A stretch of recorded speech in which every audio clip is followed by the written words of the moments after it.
ಸರ ಸೇರಿ ವಾಸ್ತುವಿನ ಪ್ರಕಾರವೇ ಬೆಳೆದು ನಿಂತ ಮಂಜರಿ ಸುತ್ತಿಕೋ ಬಳ್ಳಿಯಂತೆ ಕೋರಿ ಕೋರಿ ನಡೆಸೋ ಮುತ್ತಿನ ದಾಳಿ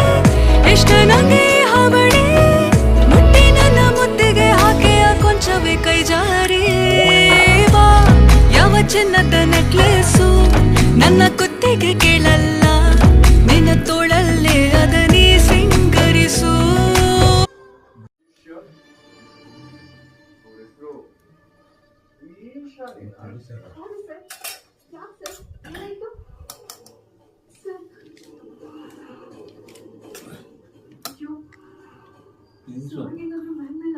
ಕಾರಣ